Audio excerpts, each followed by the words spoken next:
ಆತ್ಮೀಯ ಸ್ಪರ್ಧಾ ಮಿತ್ರರೇ, ಮೈ ಎಕ್ಸಾಮ್ ವರ್ಲ್ಡ್ ಯೂಟ್ಯೂಬ್ ಚಾನಲ್ಗೆ ಸ್ವಾಗತ. ಇವತ್ತಿನ ತರಗತಿಯಲ್ಲಿ ಜೂನ್ 2 ಮತ್ತು 4ರವರೆಗಿನ ಪ್ರಚಲಿತ ವಿದ್ಯಮಾನಗಳನ್ನು ಚರ್ಚಿಸೋಣ. ಈ ಚರ್ಚಿಸುವ ಮುಂಚೆ ಒಂದು ಕಿವಿಮಾತು ಸ್ನೇಹಿತರೆ. ಒಂದು ಬಾರಿ ಪ್ರಯತ್ನವ ಮಾಡಿ ನೋಡು, ಏನಾದರೂ ಪ್ರತಿಫಲ ಸಿಗಬಹುದು, ಸಿಗುತ್ತೆ. ಹೌದಾ? ಪ್ರತಿಫಲ ಸೆಕೆಂಡ್ರಿ. ಹೌದಾ? ನಾವು ಮೊದಲು ಏನು ಮಾಡಬೇಕು?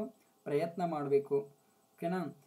ನಮ್ಮ ಮೈಂಡಿಗೆ ಒಂದು ಐಡಿಯಾ ಬರ್ತಾ ಇದೆ ಅಂದ್ರೆ ಆ ಥಾಟ್, ಆ ಯೋಚನೆಯನ್ನು ಸಕ್ಸಸ್ಫುಲ್ಲಾಗಿ ಅಚೀವ್ ಮಾಡ್ತಕ್ಕಂಥ ಶಕ್ತಿನೂ ನಮಗೆ ದೇವರ ಕೊಟ್ಟು ಕಳಿಸಿರ್ತಾನೆ.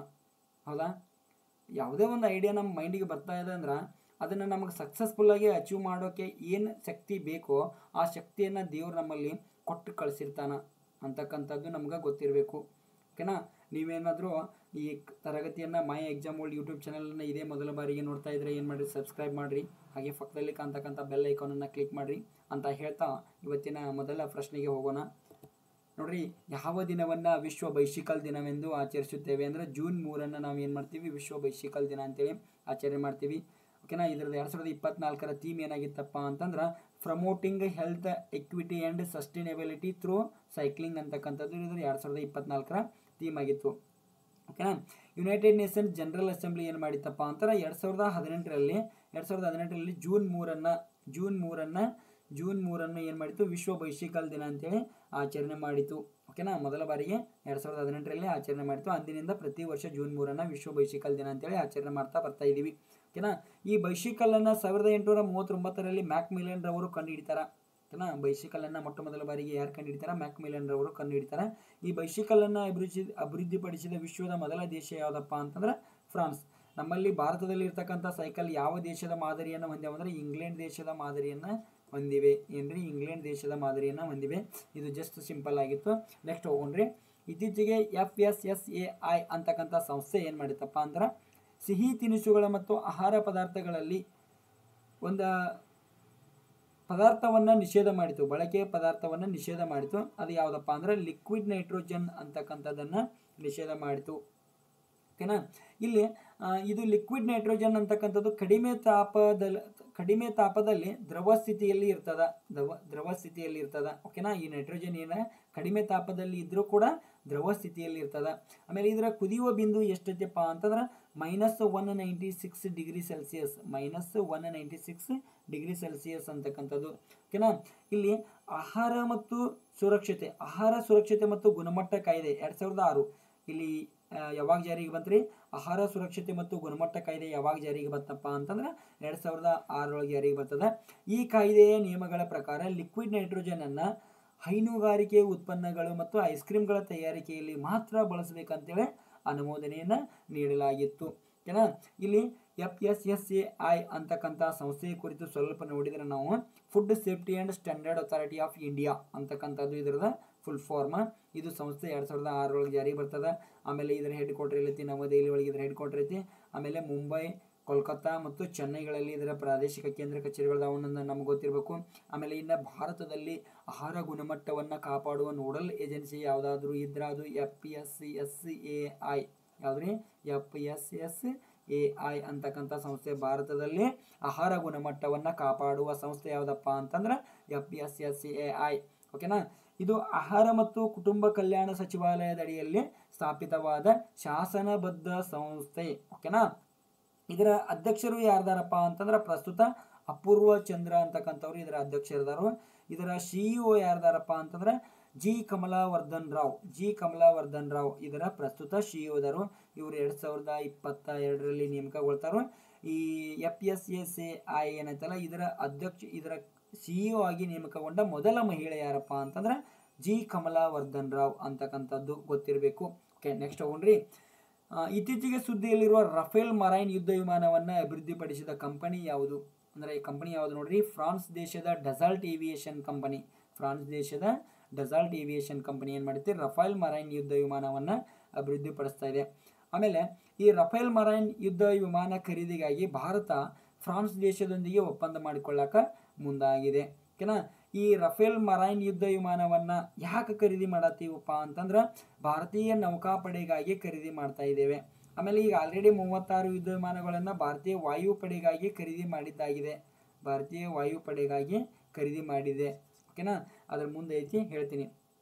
ಓಕೆನಾ, ಇಲ್ಲಿ ರಫೇಲ್ ಎಂದರೆ ಫ್ರೆಂಚ್ ಭಾಷೆಯಲ್ಲಿ, ರಫೇಲ್ ಅಂದರೆ ಏನಪ್ಪ ಅಂತಂದ್ರೆ ಫ್ರೆಂಚ್ ಭಾಷೆದಾಗ ಗಾಳಿಯ ರಭಸ, ಹೌದಾ, ಆಮೇಲೆ ಬೆಂಕಿಯ ಸ್ಫೋಟ ಅಂದಂಗೆ ನೋಡ್ರಿ.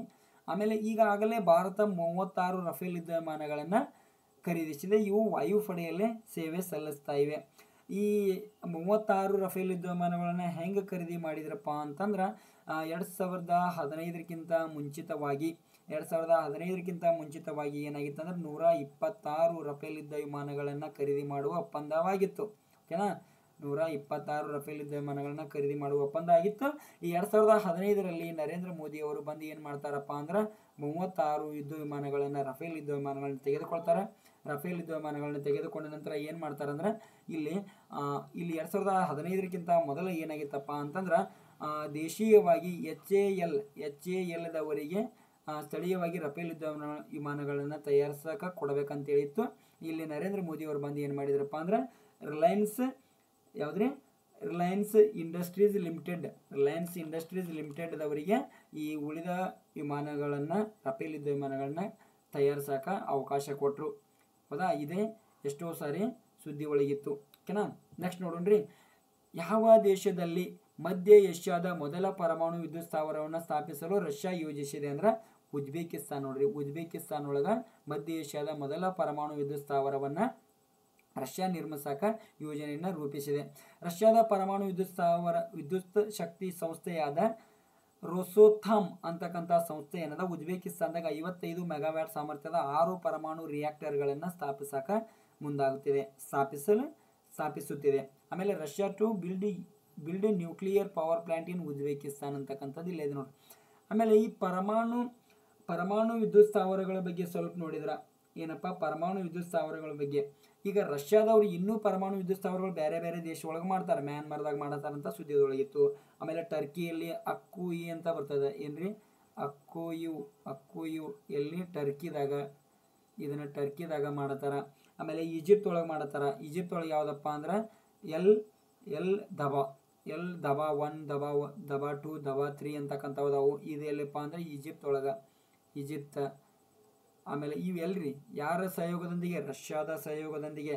ಹಾಗೆಯೇ ರಷ್ಯಾದ ಸಹಯೋಗದೊಂದಿಗೆ ಭಾರತದಲ್ಲಿ ಕೂಡ ಒಂದು ಪರಮಾಣು ವಿದ್ಯುತ್ ಸ್ಥಾವರ ಐತಿ. ಅದು ಯಾವುದಪ್ಪ ಅಂದ್ರೆ ಕುಡುಂಕುಳಂ. ಏನ್ರಿ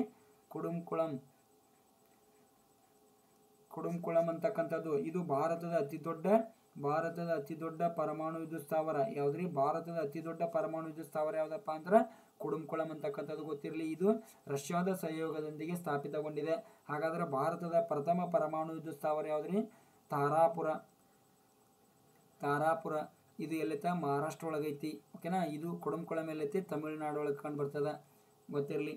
ಆಮೇಲೆ ಇಲ್ಲಿ ವಿಶ್ವದ ಮೊದಲ ಪರಮಾಣು ಕ್ರಿಯಾಕಾರಿ ರಿಯಾಕ್ಟರ್ ಅಂತ ಏನು ಕರಿತೀವಿ, ವಿಶ್ವದ ಮೊದಲ ಪರಮಾಣು ಕ್ರಿಯಾಕಾರಿ ಯಾವ್ದ್ರಿ, ಪೈಲೆ 1. ಏನ್ರಿ, ಪೈಲೆ 1. ಈ ಪೈಲೆ 1 ಎಲ್ಲಪ್ಪ ಅಂದ್ರೆ ಅಮೇರಿಕಾದಾಗ ಐತಿ, USA. ಅದ ಅಮೇರಿಕಾದ ಚಿಕಾಗೋದಾಗ ಐತಿ. 1942 ಸ್ಥಾಪನೆ ಮಾಡ್ತಾರು. ಹಾಗಾದ್ರೆ ಭಾರತದಲ್ಲಿ ಸ್ಥಾಪನೆಗೊಂಡ ಮೊದಲ ಪರಮಾಣು ರಿಯಾಕ್ಟರ್ ಯಾವುದಪ್ಪ ಅಂದ್ರೆ ಅಪ್ಸರ. ಯಾವ್ದ್ರಿ, ಭಾರತದಲ್ಲಿ ಸ್ಥಾಪನೆಗೊಂಡ ಮೊದಲ ಪರಮಾಣು ರಿಯಾಕ್ಟರ್ ಯಾವುದಂದ್ರೆ ಅಪ್ಸರ. ಇದನ್ನ ಯಾವಾಗ ಪ್ರಾರಂಭ ಮಾಡ್ತಾರೆ ಅಂದ್ರೆ 1956 ಆಗಸ್ಟ್ 4ರಂದು ಏನ್ ಮಾಡ್ತಾರಪ್ಪ ಅಂತಂದ್ರೆ ಇದನ್ನ ಭಾರತದ ಪ್ರಥಮ ಪರಮಾಣು ಕ್ರಿಯಾಕಾರಿಯನ್ನ ಪ್ರಾರಂಭ ಮಾಡ್ತಾರೆ. ಎಲ್ಲಿ ಪ್ರಾರಂಭ ಮಾಡ್ತಾರೆ ಅಂದ್ರೆ ಟ್ರೊಂಬೆ. ಯಾರ ಸ್ಥಾಪನೆ ಮಾಡ್ತಾರೆ ಅಂದ್ರೆ ಬಾಬಾ ಅಣು ಸಂಶೋಧನಾ ಕೇಂದ್ರದವರು ಏನ್ ಮಾಡ್ತಾರೆ, ಇದನ್ನ ಸ್ಥಾಪನೆ ಮಾಡ್ತಾರ. ಹಾಗೆಯೇ ಟ್ರಾಂಬೆಯಲ್ಲಿ ಇರ್ತಕ್ಕಂಥ ಇತರ ಪರಮಾಣು ಕ್ರಿಯಾಕಾರಿಗಳು ಯಾವ್ಯಾವ ಅಂದ್ರೆ ಸಿರೋಸ್ ಅಂತ ಬರ್ತದ. ಆಮೇಲೆ ಜಿರ್ಲಿನ್ ಅಂತ ಬರ್ತದ. ಯಾವ್ದ್ರಿ, ಜಿರ್ಲಿನ್ ಅಂತ ಬರ್ತದ. ಆಮೇಲೆ ಪೂರ್ಣಿಮಾ ಅಂತ ಬರ್ತದ. ಆಮೇಲೆ RS5 ಅಂತ ಬರ್ತದ, R5 ಅಂತ ಬರ್ತದ. ಇಂಥವೆಲ್ಲನೂ ಇಲ್ಲಿ ಏನಾಗಿರ್ತಾವ, ಸ್ಥಾಪನೆ ಆಗಿರ್ತಾವ. ಇಲ್ಲಿ ಬಾಬಾ ಪರಮಾಣು ಸಂಶೋಧನಾ ಕೇಂದ್ರ ಅಂತಕ್ಕಂಥದ್ದು ಗೊತ್ತಿರಲಿ. ಭಾರತದ ಪರಮಾಣು ಸಂಶೋಧನಾ ಪಿತಾಮಹ ಯಾರು, ಹೋಮಿ ಜಹಾಂಗೀರ್ ಬಾಬಾ ಅಂತಕ್ಕಂಥವ್ರು ಗೊತ್ತಿರಲಿ. ಓಕೆನಾ, ಇಷ್ಟ ಗೊತ್ತಿದ್ರೆ ಸಾಕು. ನೆಕ್ಸ್ಟ್ ನೋಡೋಣ್ರಿ. ವಿಶ್ವದ ಮೊದಲ ಮರದ ಉಪಗ್ರಹವಾದ ಲಿಗ್ನೋಸ್ಯಾಟ್ ಅನ್ನು ಅಭಿವೃದ್ಧಿಪಡಿಸಿದ ದೇಶ ಯಾವುದಪ್ಪ ಅಂತಂದ್ರೆ ಜಪಾನ್. ವಿಶ್ವದ ಮೊದಲ ಮರದ ಉಪಗ್ರಹ ಯಾವುದಂತಕ್ಕಂಥದ್ದು ಗೊತ್ತಿರಲಿ. ಮೊದಲ ಇದ ಪ್ರಶ್ನೆ ಇಂಪಾರ್ಟೆಂಟ್. ವಿಶ್ವದ ಮೊದಲ ಮರದ ಉಪಗ್ರಹ ಯಾವುದ್ರಿ? ಲಿಗ್ನೋಶಾಟ್. ಈ ಲಿಗ್ನೋಶಾಟನ್ನು ಅಭಿವೃದ್ಧಿಪಡಿಸಿದ ದೇಶ ಯಾವುದಪ್ಪ ಅಂತಾರೆ? ಜಪಾನ್. ಈ ಜಪಾನ್ದವರು ಮತ್ತು ನಾಸಾದವರು ಏನು ಮಾಡ್ತಾರೆ? ಇದನ್ನು ಲಾಂಚ್ ಮಾಡೋರ್ದಾರು. ಓಕೆನಾ? ಜಪಾನ್ ಇದನ್ನು ಅಭಿವೃದ್ಧಿಪಡಿಸಿದ ಸಂಸ್ಥೆ ಯಾವುದಪ್ಪ ಅಂತಂದ್ರೆ ಕ್ಯೋಟೋ ವಿಶ್ವವಿದ್ಯಾಲಯ ಮತ್ತು ಲ್ಯಾಂಗಿಂಗ್ ಕಂಪನಿ ಅಂತಕ್ಕಂಥ 2 ಸಂಸ್ಥೆಗಳು ಕೂಡಿ ಇದನ್ನು ಅಭಿವೃದ್ಧಿಪಡಿಸ್ಯಾವ. ಇದನ್ನು ಯಾವ ಮರದಿಂದ ತಯಾರಿಸ್ಯಾರಪ್ಪ ಅಂತಂದ್ರೆ ಲಿಗ್ನೋಲಿಯಾ ಅಂತಕ್ಕಂಥ ಮರದಿಂದ ಇದನ್ನು ಏನು ಮಾಡ್ಯಾರು? ಈ ಲಿಗ್ನೋಶಾಟ್ ಎಂಬ ಉಪಗ್ರಹವನ್ನು ತಯಾರು ಮಾಡ್ಯಾರು. ಇದು ಹೆಂಗೈತಿ ಗೊತ್ತೇನ್ರಿ? ಹೋಗಿ ಲ್ಯಾಂಡ್ ಆಗಿ ಭೂಮಿಗೆ ವಾಪಸ್ ಮರಳುವಾಗ ಪೂರ್ತಿ ಸುಟ್ಟ ಭಸ್ಮವಾಗ್ತದ ಅಂತಕ್ಕಂಥದ್ದು ಗೊತ್ತಿರಲಿ. ಇದನ್ನು ಸೆಪ್ಟೆಂಬರ್ನಲ್ಲಿ ಏನು ಮಾಡೋದ್ರೆ ಕೆನಡಿ ಬಾಹ್ಯಾಕಾಶ ಕೇಂದ್ರದಿಂದ ಸ್ಪೇಸ್ಎಕ್ಸ್ ರಾಕೆಟನ್ನು ಉಪಯೋಗಿಸಿ ಇದನ್ನು ಅಂತಾರಾಷ್ಟ್ರೀಯ ಬಾಹ್ಯಾಕಾಶ ನಿಲ್ದಾಣಕ್ಕೆ ಕಳಿಸೋರ್ದಾರ ಅಂತಕ್ಕಂಥದ್ದು ನಿಮ್ಗೆ ಗೊತ್ತಿರಲಿ. ಓಕೆನಾ? ಫೇಸ್ ಇಲ್ಲ. ಓಕೆ, ಇಲ್ಲಿ ನೋಡ್ರಿ ಸ್ವಲ್ಪ ಜಪಾನ್ ಬಗ್ಗೆ ಸ್ವಲ್ಪ ನೋಡಿದ್ರೆ ಜಪಾನ್ ಏನಪ್ಪ ಅಂದ್ರೆ ಜಪಾನದ ರಾಜಧಾನಿ ಯಾವ್ದ್ರಿ? ಜಪಾನದ ರಾಜಧಾನಿ ಟೋಕಿಯೋ. ಜಪಾನದ ರಾಜಧಾನಿ ಟೋಕಿಯೋ. ಇದರ ಕರೆನ್ಸಿ ಯಾವುದು? ಜಪಾನ್ದ ಕರೆನ್ಸಿ ಯಾವುದ್ರಿ? ಜಪಾನ್ದ ಕರೆನ್ಸಿ ಏನ್? ಜಪಾನ್ದ ಕರೆನ್ಸಿ ಏನು? ಆಮೇಲೆ ಇದರ ಸಂಸತ್ತು ಯಾವುದು? ಇದರ ಸಂಸತ್ತು ಡಯೇಟ. ಇದರಿಂದ ಡಯೇಟ್ ಅಂತಕ್ಕಂಥ ಸಂಸತ್ತು ಬರ್ತೈತಿ. ಹೌದಾ? ಆಲ್ರೆಡಿ ಕ್ವಶನ್ ಆಗಿದಾವು. ಇದರ ಜಪಾನ್ದ PM ಯಾರ್ದಾರು? ಪ್ರೈಮ್ ಮಿನಿಸ್ಟರ್ ಯಾರ್ದಾರು? Fumio Kishida. ಯಾರ್ರಿ? ಫುಮಿಯೋ ಕಿಶಿದಾ. ಹೌದಾ? ಆಮೇಲೆ ಇದರ ರಾಜ ಯಾರ್ದಾರು? ಕಿಂಗ್ ಯಾರ್ದಾರಪ್ಪ? ನರುಹಿಟೋ. ಯಾರ್ರಿ? ನರುಹಿಟೋ ಅಂತಕ್ಕಂಥವ್ರು ಇದರಿಂದಾರು. ಆಮೇಲೆ ಇನ್ನೊಂದು ಇಂಪಾರ್ಟೆಂಟ್ ಏನಪ್ಪ ಅಂತಂದ್ರೆ 2026ರ ಏಷ್ಯನ್ ಗೇಮ್ಸ್ಗಳು ಏನ್ರಿ? ಏಷ್ಯನ್ ಗೇಮ್ಸ್ಗಳು 2026ರ ಏಷ್ಯನ್ ಗೇಮ್ಸ್ಗಳು ಎಲ್ಲಿ ನಡೆಯುವುದಾವದಪ್ಪ ಅಂದ್ರೆ ಜಪಾನ್ನ ನಾಗೋಯ್ ಅಂತಕ್ಕಂಥ ಒಂದು ಪ್ರದೇಶ ಬರ್ತೈತಿ, ಅಲ್ಲಿ ನಡೆಯುವುದಾವು. ಓಕೆನಾ? ಈ 2022 ಎಲ್ಲಿ ನಡೆದಿದ್ದುಪ್ಪ ಅಂದ್ರೆ ಚೀನಾದಾಗ ನಡೆದಿದ್ದು ಅಂತಕ್ಕಂಥದ್ದು ಗೊತ್ತಿರಲಿ. 2022ರ ಏಷ್ಯನ್ ಗೇಮ್ಸ್ಗಳು ಎಲ್ಲಿ ನಡೆದಿದ್ದು? ಚೀನಾದಾಗ ನಡೆದಿದ್ದು. ಆಮೇಲೆ 2026ರ ಏಷ್ಯನ್ ಗೇಮ್ಸ್ಗಳು ಎಲ್ಲಿ ನಡೆಯುವುದಾವು? ಜಪಾನ್ದ ನಾಗೋಯ್ದಾಗ ನಡೆಯುವುದಾವು. ಓಕೆನಾ? ಇಲ್ಲಿ ನೋಡಿ. ಓಕೆನಾ? ಮುಂದೆ ನೋಡ್ರಿ. ಚಂದ್ರನ ಅಧ್ಯಯನಕ್ಕಾಗಿ ಕೈಗೊಂಡ ಚೀನಾದ ಬಾಹ್ಯಾಕಾಶ ಯೋಜನೆ ಯಾವುದಂದ್ರೆ ಚಾಂಗ್-E6 ಅಂತಕ್ಕಂಥ ಚಾಂಗ್-E6 ಮಿಷನ್. ಹೌದಾ? ಈ ಚಾಂಗ್-E6 ಬಾಹ್ಯಾಕಾಶ ನೌಕೆಯು ಚಂದ್ರನ ದಕ್ಷಿಣ ಧ್ರುವದ ಇಟ್ಕನ್ ಪ್ರದೇಶದಲ್ಲಿ ಯಶಸ್ವಿಯಾಗಿ ಲ್ಯಾಂಡ್ ಆಗಿದೆ. ಹೌದಾ?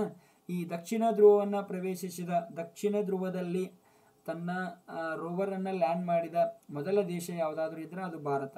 ಓಕೆನಾ? ದಕ್ಷಿಣ ಧ್ರುವವನ್ನು ತಲುಪಿದ ಮೊದಲ ದೇಶ ಯಾವುದಪ್ಪ ಅಂದ್ರೆ ಭಾರತ. ಆಮೇಲೆ ಈ ಎರಡನೇದು ಯಾವುದು? ದಕ್ಷಿಣ ಧ್ರುವವನ್ನು ತಲುಪಿದ ದೇಶ ಚೀನಾ. ಓಕೆನಾ? ಎರಡನೇ ದೇಶ ಯಾವುದು? ಚೀನಾ. ದಕ್ಷಿಣ ಧ್ರುವವನ್ನು ತಲುಪಿದ ಮೊದಲ ದೇಶ ಯಾವುದಂತಕ್ಕಂಥದ್ದು ನಿಮ್ಗೆ ನೆನಪಿರಲಿ. ಓಕೆ, ಇದರ ಉದ್ದೇಶ ಏನಾಗಿತ್ತಪ್ಪ? ಈ ಚಾಂಗ್-E6ನ ಉದ್ದೇಶ ಏನಾಗಿತ್ತು ಅಂದ್ರೆ ಚಂದ್ರನಿಂದ ಕಲ್ಲು ಮತ್ತು ಮಣ್ಣಿನ ಮಾದರಿಗಳನ್ನು ಸಂಗ್ರಹಿಸುವುದು. ಚಂದ್ರನಿಂದ ಕಲ್ಲು ಮತ್ತು ಮಣ್ಣಿನ ಮಾದರಿಗಳನ್ನು, ಇದು 3 ಹಂತದಾಗ ನಡೀತದ. ಚಾಂಗ್-1, ಚಾಂಗ್-2, ಚಾಂಗ್-3, ಚಾಂಗ್-4, ಚಾಂಗ್-5, ಚಾಂಗ್-6, ಚಾಂಗ್-7 ಇನ್ನೂ ಮುಂದದಾವು. ಓಕೆನಾ? ಈ ಚಂದ್ರನಿಂದ ಕಲ್ಲು ಮತ್ತು ಮಣ್ಣಿನ ಮಾದರಿಗಳನ್ನು ತೆಗೆದುಕೊಂಡು ಬರುವುದೇ ಇದರದ ಉದ್ದೇಶವಾಗಿತ್ತು. ಓಕೆನಾ? ಇದರ ಉಡಾವಣೆಗೆ ಬಳಸಿರ್ತಕ್ಕಂಥ ರಾಕೆಟ್ ಯಾವುದಂದ್ರೆ ಲಾಂಗ್ ಮಾರ್ಚ್ 5Y8 ಅಂತಕ್ಕಂಥದ್ದು ಇದರ ಉಡಾವಣೆಗೆ ಬಳಸಿರ್ತಕ್ಕಂಥ ರಾಕೆಟ್. ಆಮೇಲೆ ಉಡಾವಣೆಯಾದ ಸ್ಥಳ ಯಾವುದಂದ್ರೆ ಚೀನಾದ ಹೈನಾನ್ ಪ್ರಾಂತ್ಯದ ವೆನ್ಚಾಂಗ್ ಅಂತಕ್ಕಂಥ ಪ್ರದೇಶದಿಂದ ಇದನ್ನ ಏನು ಮಾಡ್ಯಾರ ಅಂದ್ರೆ ಉಡಾವಣೆ ಮಾಡ್ಯಾರ. ಇಲ್ಲಿದ ನೋಡ್ರಿ. 2007ರೊಳಗೆ ಏನು ಮಾಡ್ತಾರ? ಚಾಂಗ್-E1 ಅನ್ನು ತಗೋತಾರ. 2010ರೊಳಗೆ ಚಾಂಗ್-E2. ಆಮೇಲೆ 2013ರೊಳಗೆ ಚಾಂಗ್-E3. ಆಮೇಲೆ 2018ರೊಳಗೆ ಏನು ಮಾಡ್ತಾರೋ ಚಾಂಗ್-E4 ಮಾಡ್ತಾರೋ. 2020ರೊಳಗೆ ಚಾಂಗ್-E5 ಅನ್ನು ಮಾಡಿದರು. ಈಗ 2020ರೊಳಗೆ ಇನ್ನೊಂದು ಏನು ಮಾಡ್ತಾರೆ? ಚಾಂಗ್-E5 ಅನ್ನು 2 ಸಾರಿ ಮಾಡಿರ್ತಾರೆ. ಆಮೇಲೆ ಈಗ ಏನು ಮಾಡ್ಯಾರಪ್ಪ ಅಂದ್ರೆ 2024ರೊಳಗೆ ಇತ್ತೀಚೆಗೆ ಏನು ಮಾಡಿದ್ರು? ಉಡಾವಣೆ ಮಾಡಿದರು. ಈಗ ಹೋಗಿ ಚಂದ್ರನ ದಕ್ಷಿಣ ಧ್ರುವದಲ್ಲಿ ಏನಾಗಿದೆ? ಲ್ಯಾಂಡ್ ಆಗಿದೆ. ಮತ್ತು ಈ ಪ್ರದೇಶ ಹೆಂಗೆ ಗೊತ್ತೇನ್ರಿ? ಈ ಭೂಮಿಗೆ ಏನಾಗಿತ್ತಪ್ಪ ಅಂತಂದ್ರೆ ಅಗೋಚರ ಭಾಗ. ಭೂಮಿಗೆ ಅಗೋಚರ ಭಾಗ. ಚಂದ್ರನ ದಕ್ಷಿಣ ಧ್ರುವ ಭೂಮಿಗೆ ಅಗೋಚರ ಭಾಗ ಆಗ್ಯದ. ಇಲ್ಲಿ ಸ್ಟೇಜ್ 3 ಆಗ್ಯದ ಆಲ್ರೆಡಿ. ಆಮೇಲೆ ಇದು ಸ್ಟೇಜ್ 4 4ನೇ ಹಂತ. ಓಕೆನಾ. ಟು ಬಿ ಕಂಟಿನ್ಯೂಡ್, ಇನ್ನು ಕಂಟಿನ್ಯೂಡ್ ಚಾಂಗ್ 8 ಐತಿ ನೋಡ್ರಿ ಇಲ್ಲಿ ಚಾಂಗ್ E8 ಇನ್ನು ಕಂಟಿನ್ಯೂ ಆಗೋದದ.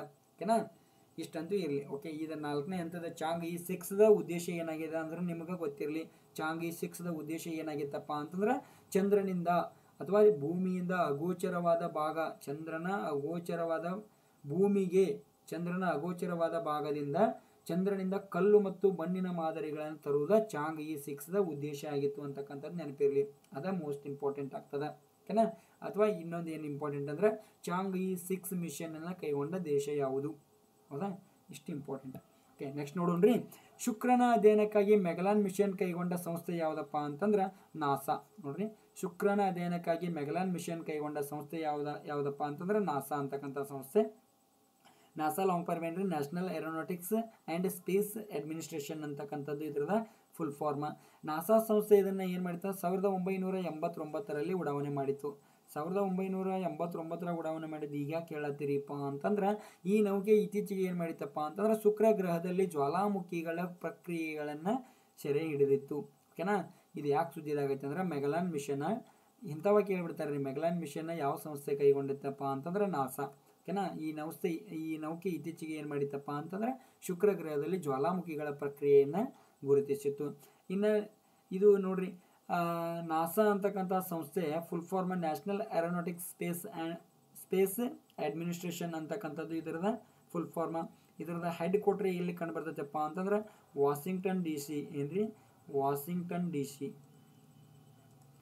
ಈ DC ಅಂದ್ರೆ ಏನ್ರಿ ಅಂದ್ರೆ district of Columbia. Washington DC district of Columbia. ಆಮೇಲೆ ಇಲ್ಲಿ 1958ರಲ್ಲಿ ಇದು ಏನಾಗ್ತದೆ ಪ್ರಾರಂಭ ಆಗ್ತದೆ. ನಾಸಾ ಯಾವಾಗ ಪ್ರಾರಂಭ ಆಗ್ತದೆ? 1958ರಲ್ಲಿ ಪ್ರಾರಂಭ ಆಗ್ತದೆ. ಓಕೆನಾ, ಇಲ್ಲಿ ಶುಕ್ರ ಗ್ರಹದ ಬಗ್ಗೆ ಸ್ವಲ್ಪ ನಾವು ಗಮನಿಸಿದ್ರೆ ಈ ಶುಕ್ರ ಗ್ರಹ ಯಾವ್ದ್ರಿ? ಈ ಶುಕ್ರ ಗ್ರಹ ಇದನ್ನ ಏನಂತ ಕರಿತೀವಿ ಅಂದ್ರೆ ಭೂಮಿಯ ಅವಳಿ ಗ್ರಹ. ಏನಂತ ಕರಿತೀವಿ? ಭೂಮಿಯ ಅವಳಿ ಗ್ರಹ ಅಂತೇಳಿ ಕರಿತೀವಿ. ಭೂಮಿಯ ಅವಳಿ ಗ್ರಹ. ಆಮೇಲೆ ಮುಂಜಾನೆಯ ನಕ್ಷತ್ರ ಅಂತ ಕರಿತೀವಿ. ಮುಂಜಾನೆಯ ನಕ್ಷತ್ರ ಅಂತ ಕರಿತೀವಿ. ಬೆಳ್ಳಿ ಚುಕ್ಕಿ ಅಂತ ಕರಿತೀವಿ. ಬೆಳ್ಳಿ ಚುಕ್ಕಿ ಅಂತ ಕರಿತೀವಿ. ಆಮೇಲೆ ಮಿನುಗುವ ನಕ್ಷತ್ರ ಅಂತ ಕರಿತೀವಿ. ಎಲ್ಲ ಗೊತ್ತಿರಬೇಕು. ಓಕೆನಾ, ಮಿನುಗುವ ನಕ್ಷತ್ರ ಅಂತೇಳಿ ಕರಿತೀವಿ. ಆಮೇಲೆ ಇದನ್ನ ರೋಮನ್ನರು ಏನಂತ ಕರಿತಾರಂದ್ರೆ ಕರಿತಾರಪ್ಪ ಅಂತಂದ್ರೆ ಪ್ರೇಮ ದೇವತೆ. ಯಾವ ದೇವತೆ? ಪ್ರೇಮ ದೇವತೆ ಅಂತೇಳಿ ರೋಮನ್ನರು ಕರೀತಾರೆ. ಶುಕ್ರ ಗ್ರಹವನ್ನು ಪ್ರೇಮ ದೇವತೆ ಅಂತೇಳಿ ರೋಮನ್ನರು ಕರೀತಾರೆ. ಇದು ಗ್ರಹಗಳಲ್ಲಿ ಅತಿ ಹೆಚ್ಚು ಉಷ್ಣತೆ ದಾಖಲಾದ ಸ್ಥಳ. ಗ್ರಹಗಳಲ್ಲಿ ಅತಿ ಹೆಚ್ಚು ಉಷ್ಣತೆಯನ್ನು ಹೊಂದಿರುವ ಗ್ರಹ ಯಾವುದಾದ್ರೂ ಇದ್ರೆ ಅದು ಅತಿ ಹೆಚ್ಚು ಉಷ್ಣತೆ ಹೊಂದಿರುವ ಗ್ರಹ ಯಾವುದ್ರಿ? ಶುಕ್ರ ಗ್ರಹ ಅತಿ ಹೆಚ್ಚು ಉಷ್ಣತೆಯನ್ನು ಹೊಂದಿರ್ತದೆ. ಇದರದ ಉಷ್ಣಾಂಶ ಎಷ್ಟು ದಾಖಲಾಗಿತ್ತಪ್ಪ ಅಂತಾರೆ 435 ಡಿಗ್ರಿ ಸೆಲ್ಸಿಯಸ್. 435 degree Celsius. ಯಾಕೆ ಇಷ್ಟು ಉಷ್ಣತೆ ಐತಪ್ಪ ಅಂತಂದ್ರೆ ಇದು ಅತಿ ಹೆಚ್ಚು CO2 ಅಂದ್ರೆ CO2 ಕಾರ್ಬನ್ ಡೈಆಕ್ಸೈಡನ್ನು ಅತಿ ಹೆಚ್ಚಾಗಿ ಹೊಂದಿದ. ಇದನ್ನು ಅದಕ್ಕಾಗಿ ಹಸಿರು ಮನೆ ಗ್ರಹ ಅಂತೇಳಿ ಕರೀತಾರ. ಏನಂತ ಕರೀತಾರ? ಹಸಿರು ಮನೆ ಗ್ರಹ ಅಂತೇಳಿ ಕರೀತಾರ. ಓಕೆನಾ, ಹಸಿರು ಮನೆ ಗ್ರಹ ಯಾವ್ದು ಗ್ರಹವನ್ನು ಕರೀತಾರೆ ಅಂದ್ರೆ ಶುಕ್ರ ಗ್ರಹವನ್ನು ಹಸಿರು ಮನೆ ಗ್ರಹ ಅಂತೇಳಿ ಕರೀತಾರ. ಹಾಗೆ ಭೂಮಿಯನ್ನು ಕೂಡ ಹಸಿರು ಮನೆ ಗ್ರಹ ಅಂತ ಕರೀತಾರೆ ಅಂತಕ್ಕಂಥದ್ದು ಗೊತ್ತಿರ್ಬೇಕು ನಿಮಗೆ. ಓಕೆನಾ, ಆಮೇಲೆ ಇದು ಏನಂದ್ರೆ ಪರಿಭ್ರಮಣೆಗಿಂತ ಇದರ ಭ್ರಮಣ ಅವಧಿ ಹೆಚ್ಚಾಗ್ಯದ. ಪರಿಭ್ರಮಣೆಗಿಂತ ಇದರದ ಭ್ರಮಣ ಅವಧಿ ಹೆಚ್ಚಾಗ್ಯದ. ಅಂದ್ರೆ ಶುಕ್ರನ ಒಂದು ದಿನಕ್ಕಿಂತ ಒಂದು ವರ್ಷಕ್ಕಿಂತ ಒಂದು ಅದರ ದಿನನ ದೊಡ್ಡದೈತಿ. ಅಂದ್ರೆ ಪರಿಭ್ರಮಣೆಗಿಂತ ಭ್ರಮಣ ಅವಧಿ ಹೆಚ್ಚಾಗ್ಯದ. ಆಮೇಲೆ ಇದು ಇನ್ನೊಂದು ಏನ್ರಿ, ಹಿಮ್ಮುಖ ಚಲನೆಯನ್ನು ಹೊಂದಿರುವ ಗ್ರಹ. ಇದು ಯಾವುದು? ಶುಕ್ರ ಗ್ರಹ ಹಿಮ್ಮುಖ ಚಲನೆಯನ್ನು ಹೊಂದಿರುವ ಗ್ರಹ. ಪೂರ್ವದಿಂದ ಪಶ್ಚಿಮಕ್ಕೆ ಸುತ್ತದ ಅಂತಕ್ಕಂಥದ್ದು ಗೊತ್ತಿರಲಿ. ಇನ್ನೂ ಶುಕ್ರ ಗ್ರಹದ ಬಗ್ಗೆ ಏನಾದರೂ ಇದ್ರೆ ನೀವೇನು ಮಾಡ್ರಿ ಸ್ವಲ್ಪ ನೋಡ್ಕೊರಿ. ಓಕೆನಾ, ಇನ್ನು ನೋಡ್ರಿ, ಇಂಟರ್ನ್ಯಾಷನಲ್ ಸ್ಟೀಲ್ ಕಾನ್ಫರೆನ್ಸ್ 2024 ಎಲ್ಲಿ ನಡೀತಪ್ಪ ಅಂತಂದ್ರೆ ಜಾರ್ಖಂಡ್ನ ರಾಂಚಿ ಒಳಗೆ ನಡೀತು. ಓಕೆನಾ, ಆಯೋಜಿಸಿದರೆ ಯಾರು? ಭಾರತೀಯ ಉಕ್ಕು ಪ್ರಾಧಿಕಾರ. ಇದನ್ನು ಯಾರು ಆಯೋಜಿಸಿದ್ರಪ್ಪ ಅಂದ್ರೆ ಭಾರತೀಯ ಉಕ್ಕು ಪ್ರಾಧಿಕಾರದವರು ಆಯೋಜಿಸಿದರು. ಇದರದ SAIL ಏನ್ರಿ? Steel authority of India limited. ಇದು ಯಾವಾಗ ಪ್ರಾರಂಭ ಆಗ್ತದೆ ಅಂದ್ರೆ 1954ರಲ್ಲಿ ಇದನ್ನು ಸ್ಥಾಪನೆ ಮಾಡ್ತಾರೆ. ಇದ್ರ ಹೆಡ್ ಕ್ವಾರ್ಟರ್ ಎಲ್ಲಿತ್ತಪ್ಪ ಅಂತಂದ್ರೆ ನವದೆಹಲಿ ಒಳಗೆ ಇದರದ ಹೆಡ್ ಕ್ವಾರ್ಟರ್ ಐತಿ. ಓಕೆನಾ, ನೆನಪಿರಿ, ಸಿಂಪಲ್ ವಿಷಯ. ಓಕೆ, ಇಲ್ಲಿ ನೋಡ್ರಿ, ನಾರ್ವೆಯ ಚೆಸ್ ಕ್ಲಾಸಿಕಲ್ ಇವೆಂಟ್ನಲ್ಲಿ ಆರ್ ಪ್ರಜ್ಞಾನಂದ ಅವರು ವಿಶ್ವದ ನಂಬರ್ 1 ಆಟಗಾರನಾದ ಮ್ಯಾಗ್ನಸ್ ಕಾರ್ಲ್ಸನ್ ಅವರನ್ನ ಏನ್ ಮಾಡ್ತಾರ, ಸೋಲಿಸ್ತಾರ. ಎಲ್ಲಿ ಸೋಲಿಸ್ತಾರ? ವಿಶ್ವದ ಪ್ರತಿಷ್ಠಿತ ಚೆಸ್ ಟೂರ್ನಮೆಂಟ್ ಅಂತ ಕರೀತಾರ. ನಾರ್ವೆಯ ಚೆಸ್ ಕ್ಲಾಸಿಕಲ್ ಟೂರ್ನಮೆಂಟ್, ಇದು ವಿಶ್ವದ ಅತಿ ಪ್ರತಿಷ್ಠಿತ ಚೆಸ್ ಟೂರ್ನಮೆಂಟ್ ಆಗಿದೆ. ಈ ಟೂರ್ನಮೆಂಟ್ ಒಳಗ ನಾರ್ವೆ ದೇಶದವರ ಆದಂತಹ ಮ್ಯಾಗ್ನಸ್ ಕಾರ್ಲ್ಸನ್ ಅವರನ್ನ ಆರ್ ಪ್ರಜ್ಞಾನಂದ ಅವರು ಸೋಲಿಸ್ತಾರ. ಈ ಆರ್ ಪ್ರಜ್ಞಾನಂದ ಯಾರಪ್ಪ ಅಂದ್ರೆ ಭಾರತದ ಚೆಸ್ ಗ್ರ್ಯಾಂಡ್ ಮಾಸ್ಟರ್. ಈಗ ಈ ಮಹಿಳಾ ವಿಭಾಗದಲ್ಲಿ ಆರ್ ಪ್ರಜ್ಞಾನಂದರ ಸಹೋದರಿಯಾದ ಆರ್ ವೈಶಾಲಿ ಅವರ ಅಗ್ರಸ್ಥಾನ ಪಡೆದುಕೊಂಡಾರ. ಈ ಸೆಂಟೆನ್ಸ್ ತರಕ್ಕೆ ಒಂದು ರೀಸನ್ ಐತ್ರಿ, ಯಾಕಂದ್ರೆ 2024 PSCಗೆ ಇದ ಕ್ವಶನ್ ಆಗಿತ್ತು. ಓಕೆನಾ? ಈ ಆರ್ ಪ್ರಜ್ಞಾನಂದರ ಸಹೋದರಿ ಯಾರಂತೇಳಿ ಕ್ವಶನ್ ಆಗಿತ್ತು, ಆರ್ ವೈಶಾಲಿ. ಓಕೆನಾ? ಓಕೆ, ಇಲ್ಲಿ ನೋಡ್ರಿ, ನಾರ್ವೆ ದೇಶದ ಚೆಸ್, ಓಕೆ ಇದು ಚೆಸ್ ಆಗ್ಬೇಕ್ರಿ, ಚೆಸ್ ಟೂರ್ನಿ. ಓಕೆನಾ? ನಾರ್ವೆ ದೇಶದ ಈ ಚೆಸ್ ಟೂರ್ನಿ ವಿಶ್ವದ ಅತಿ ಪ್ರತಿಷ್ಠಿತ ಚೆಸ್ ಟೂರ್ನಮೆಂಟ್ ಆಗಿದೆ. ಓಕೆನಾ? ನೆಕ್ಸ್ಟ್ ನೋಡ್ರಿ, ವಿಶ್ವದ ಮೊದಲ 3D ಪ್ರಿಂಟೆಡ್ ಎಂಜಿನ್ ರಾಕೆಟ್ ಅನ್ನು ಅಭಿವೃದ್ಧಿಪಡಿಸಿದ ಸಂಸ್ಥೆ ಯಾವುದಂದ್ರೆ ಅಗ್ನಿಕಲ್ ಕಾಸ್ಮೋಸ್. ಎಲ್ಲಿದ್ರಿ? ಇದು ಚೆನ್ನೈ ಮೂಲದ ಅಗ್ನಿಕಲ್ ಕಾಸ್ಮೋಸ್ ಏನ್ ಮಾಡ್ತದೆ, ವಿಶ್ವದ ಮೊದಲ 3D ಪ್ರಿಂಟೆಡ್ ಎಂಜಿನ್ ರಾಕೆಟ್ ಅನ್ನ ಅಭಿವೃದ್ಧಿಪಡಿಸ್ತದ. ಇದು 2022ರಿಂದ ಪ್ರಯತ್ನ ಮಾಡ್ತಾ ಇತ್ತು, ಈಗ ಸಕ್ಸಸ್ಫುಲ್ ಆಗಿ ಅಚೀವ್ ಮಾಡಿದೆ. ಅದಕ್ಕೆ ನಾನು ಹೇಳಿದೆ, ಯಾವುದಾದ್ರೂ ಒಂದು ಐಡಿಯಾ ನಮ್ಮ ಮೈಂಡಿಗೆ ಬರ್ತಾ ಇದೆ ಅಂದ್ರೆ ಅದನ್ನು ಸಕ್ಸಸ್ಫುಲ್ ಆಗಿ ಅಚೀವ್ ಮಾಡೋಕೆ ನಮ್ಗೆ ಆ ಶಕ್ತಿನ ನಮ್ಮ ದೇವ್ರು ಕೊಟ್ಟು ಕಳಿಸಿರ್ತಾನೆ ಅಂತಕ್ಕಂಥದ್ದು. ಓಕೆನಾ? ಇದು 2022ರಿಂದ ಸತತ ಪ್ರಯತ್ನ ಮಾಡ್ತಾ ಇತ್ತು, ವಿಫಲ ಪ್ರಯತ್ನ, ಅಲ್ಲಿಂದ ಇಲ್ಲಿ ಇಲ್ಲಿ ಬಂದು ಏನಾಗಿತ್ತು, ಸಕ್ಸಸ್ ಸಿಕ್ತು ಅಂತಕ್ಕಂಥದ್ದು ಗೊತ್ತಿರಲಿ. ಇದು 2022ರಲ್ಲಿ ನಾವು ಕರೆಂಟ್ ಅಫೇರ್ಸ್ ಓದುವಾಗ ಓದ್ತಾ ಇದ್ವಿ. 3D printed. ಇನ್ನೂ ಒಂದು ಬರ್ತದೆ, IIT ಕಾನ್ಪುರ. ಏನ್ರಿ? IIT ಕಾನ್ಪುರ ಸಂಸ್ಥೆಯೊಂದಿಗೆ ಇವ್ರು ಏನು ಮಾಡ್ತಾಯಿದ್ರು, ಸಹಯೋಗ ಹೊಂದಿ ಮಾಡ್ತಾಯಿದ್ರು. ಓಕೆನಾ? ಇಲ್ಲಿ ನೋಡ್ರಿ, 3D printed semi cryogenic engine ಯಾವುದ್ರಿ? ಸೆಮಿ ಕ್ರಯೋಜೆನಿಕ್ ಎಂಜಿನ್ ರಾಕೆಟ್ ಯಾವುದಪ್ಪ ಅಂದ್ರೆ ಅಗ್ನಿಬಾನ್. ಅದು ಯಾವ್ದು? 3D ಪ್ರಿಂಟೆಡ್ ಎಂಜಿನ್ ಯಾವುದಪ್ಪ ಅಂದ್ರೆ ರಾಕೆಟ್ ಯಾವುದಪ್ಪ ಅಂತಂದ್ರೆ ಅಗ್ನಿಬಾನ್. ಇಲ್ಲಿ ಸೆಮಿ ಕ್ರಯೋಜೆನಿಕ ಅಂದ್ರೆ ಏನಂತಾರೆ ಹೇಳ್ತೀನಿ. ನೆಕ್ಸ್ಟ್ ಐತಿ, ಇತ್ತೀಚೆಗೆ ಅಗ್ನಿಬಾನ್ ರಾಕೆಟ್ ಅನ್ನ ಆಂಧ್ರ ಪ್ರದೇಶದ ತನ್ನ ಉಡಾವಣಾ ಕೇಂದ್ರ, ಇಲ್ಲಿ ನೋಡ್ರಿ ಅಬ್ಸರ್ವ್ ಮಾಡ್ರಿ, ತನ್ನ ಆಂಧ್ರ ಪ್ರದೇಶದ ಶ್ರೀಹರಿಕೋಟಾದಿಂದ 4 ಕಿಲೋಮೀಟರ್ ದೂರದಲ್ಲಿ ಇರ್ತಕ್ಕಂಥ ಅಗ್ನಿಕಲ್ ಕಾಸ್ಮೋಸ್ ತನ್ನ ಬಾಹ್ಯಾಕಾಶ ಉಡಾವಣಾ ಕೇಂದ್ರದಿಂದ ಇದನ್ನ ಏನ್ ಮಾಡೈತಿ, ಉಡಾವಣೆ ಮಾಡೈತಿ ಅಂತಕ್ಕಂಥದ್ದು ನೀವು ಕ್ಲೀನ್ ಆಗಿ ಅಬ್ಸರ್ವ್ ಮಾಡಬೇಕು. ಓಕೆನಾ? ಇದು ದೇಶದ 2ನೇ ಖಾಸಗಿ ರಾಕೆಟ್ ಆಗ್ಯದ. ಹಾಗಾದ್ರೆ 1ನೇದು ಯಾವ್ದ್ರಿ ಅಂತಕ್ಕಂಥದ್ದು ವಿಕ್ರಮ್ ಎಸ್. ಏನ್ರಿ? ವಿಕ್ರಮ್ ಎಸ್ ಅಂತಕ್ಕಂಥದ್ದು 1ನೇದು. ಅದು ನೆಕ್ಸ್ಟ್ ಹೇಳ್ತೀನಿ. ಓಕೆನಾ? Agnikul test world first 3D printed rocket engine. ಓಕೆನಾ? 3D printed rocket engine. ಈ 3D ಪ್ರಿಂಟೆಡ್ ರಾಕೆಟ್ ಎಂಜಿನ್ ಅಂತಕ್ಕಂಥದ್ದು ಸತತವಾಗಿ 3 ವರ್ಷ ಆಯಿತು ಇದು ಸುದ್ದಿ ಒಳಗಿದ್ದ. ಓಕೆನಾ? ಈಗ ಸಕ್ಸಸ್ಫುಲ್ ಆಗಿ ಅಚೀವ್ ಮಾಡಿದರು. ನೆಕ್ಸ್ಟ್ ನೋಡ್ರಿ, ಕ್ರಯೋಜೆನಿಕ್ ಎಂಜಿನ್. ಈ ಕ್ರಯೋಜೆನಿಕ್ ಎಂಜಿನ್ ಅಂದ್ರೆ ಏನಪ್ಪ ಅಂದ್ರೆ ಕನಿಷ್ಠ ತಾಪಮಾನ ಎಂದರ್ಥ. ಓಕೆನಾ? ಕನಿಷ್ಠ ತಾಪಮಾನ ಎಂದರ್ಥ. ಕ್ರಯೋಜೆನಿಕ್ ಅಂದ್ರೆ ಏನ್ರಿ? ಕನಿಷ್ಠ ತಾಪಮಾನ.